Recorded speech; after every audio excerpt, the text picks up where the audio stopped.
Continue recording. Hi. How you doing? Good, I'm doing good. How are you? I'm pretty good. We got a call just basically that you were just reporting vehicles throughout the, I guess that we're driving around the IBC. Okay, what happened? I'm sorry? What happened? What happened? Yeah, what happened? It was just that we had received a call that you were reporting vehicles while they were passing by the IBC. Okay. Are you from the area? Yes. Yeah. Mm-hmm. Do you have an idea on you? Just let dispatch know that I'm in contact with you? This is a consensual encounter? No, we actually got a call. How come it's not consensual? Well, because we had parties that were asking for me to check out with you. Is there a crime being broken? No, there isn't. So it's consensual then, right? Alright guys, listen up. The camera's rolling, and what you're about to see is a real confrontation between a citizen who knows his rights and officers who don't like being questioned. At the start, the man's just filming cars near a bank. No crime, no disturbance. Suddenly, cops show up claiming they got a call. But there's no report, no witness, no law broken. Just suspicion. This is where the power play begins. Well, it's not consensual, because if it was consensual, then that would be just me making contact with you without me being dispatched to you. Well, since there's not a crime, then you have no investigation, right? Well, no, that's the reason why I'm here. I didn't know that you were standing behind the IBC bank. The suspicion of crime? No, it's not. So you have no reason to be here, right? No, I do. I'm advising you that I got a call. Oh, okay. So I think what you would do is make contact with them then. No, because I don't know who. Oh. So you just got an anonymous call. Yeah, dispatch just dispatch. Okay. Well, I don't really give ID. Well, you're required to right now, because obviously I got a call. It's not a consensual encounter. I'm only required to give ID. I believe it's 3802 penal code. I'm only required to give ID if I'm lawfully arrested. I'm not lawfully arrested. Well, no. That's, yeah, obviously if you're arrested, then yes, right. Obviously you're required to give your information. But what I'm trying to make you understand is this isn't a casual encounter. I just didn't drive by here and just say, hey, okay, let me check out this guy. That's not what happened. Okay, so I didn't know that you were out here. You're right. Okay. So in terms of your investigation was a suspicious person. Yeah, that's how the call came. And obviously you're not doing anything wrong. I mean, I can see that you're just standing here with your phone. I mean, I'm not. You know what I mean? So and why you're not in any trouble. I mean, I wouldn't know that. If I surrender my Fourth Amendment, I could be wanted. Alright guys, listen up. The camera's rolling, and what you're about to see is a real confrontation between a citizen who knows his rights and officers who don't like being questioned. At the start, the man's just filming cars near a bank. No crime, no disturbance. Suddenly, cops show up claiming they got a call. But there's no report, no witness, no law broken. Just suspicion. This is where the power play begins. Then I'd be surrendering Fourth Amendment, then I could be in trouble. In trouble for what? I'm just saying, in hypothetical scenarios, we watch cops all the time, right? It still comes on TV.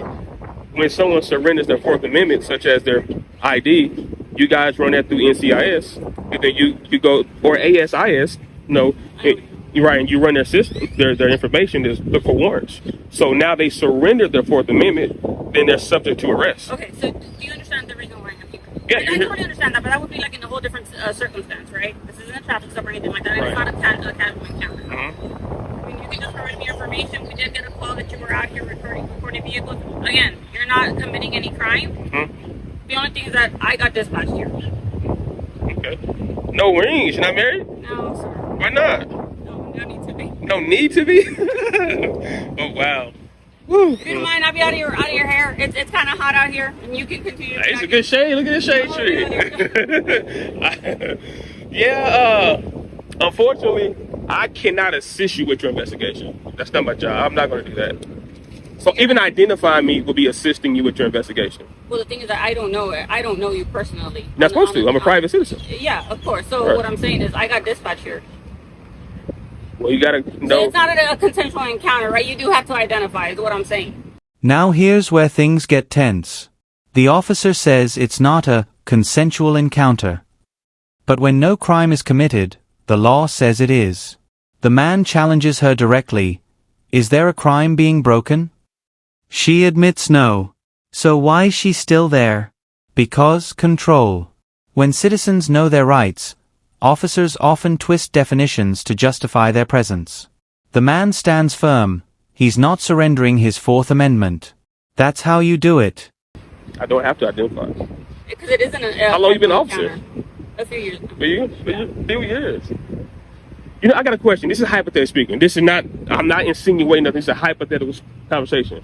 When officers encounter a member of the public, and a member of the public explains to them their right. Okay. I can hear you. I can multitask. Okay. Name? How's it going, bro? Officer Munguia. Badge number? 746. 747. What was your badge number? 747. Okay, just like a hypothetical question. Okay. I'm not insinuating nothing, but when officers encounter a member of the public, and the member of the public state their rights or a penal code, why do officers never think that they're police? Is it because there's a code of conduct that says if you're a police, you wouldn't do this? If you're a police, you wouldn't be out here with a camera doing what you're doing. Is that like an internal thought process? I have no idea what you're talking about. I don't even know. Wow. So no one. So when I rewind this and play this, you're saying I gave an incomplete sentence?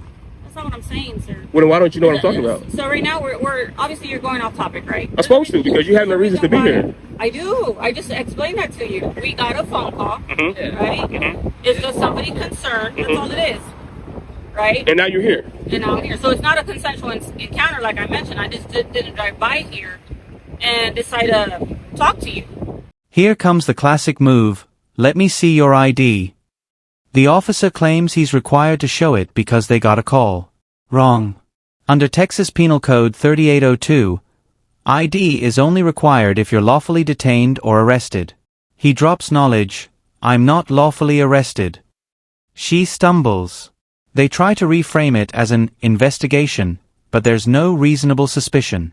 That's intimidation disguised as procedure, and he calls them out cold. You did. I didn't. I actually got this call here. So It's a little too hot for us to just roll by and talk to people. we just came into shift anyway. So Well, the reason I say you did is because no one gave you a citation of a law being broken or a policy being broken. Therefore, for you to drive past and observe, you observe the suspicious person, which is me. You see no crime. You was given no crime. no. And you observe the suspicious person, which is me. And since you observed the suspicious person, Yeah, I got you. No, like hey, y'all body cameras rolling? yeah. Okay. Like she just finished explaining to you, we just got a call, right? You know, so whenever we get a call, you know, you're matching the description, we just, you know, come say what's up, right? Make sure you're good, you know what I mean? But listen, I want to have a lower level conversation real quick. This is my hypothetical question.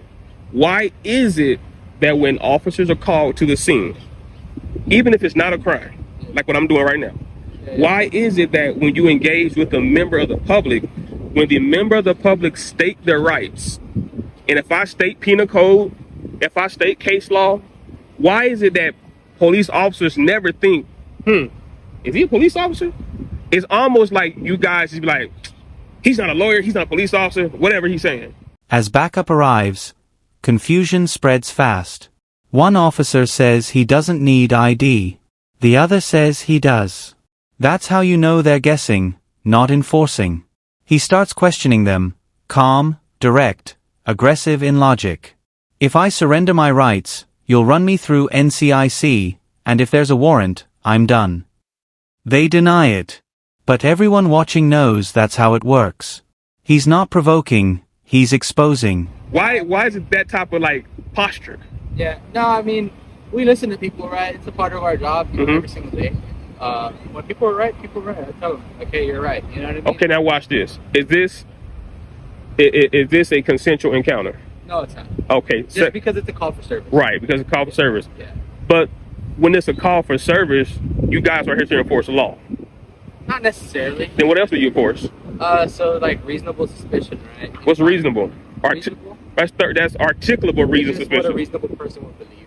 You know what I mean? Is that a penal code reason? It's in the penal code. It says articulable suspicion that a crime is being committed or about to be committed. I don't know the definition textbook off my head, right?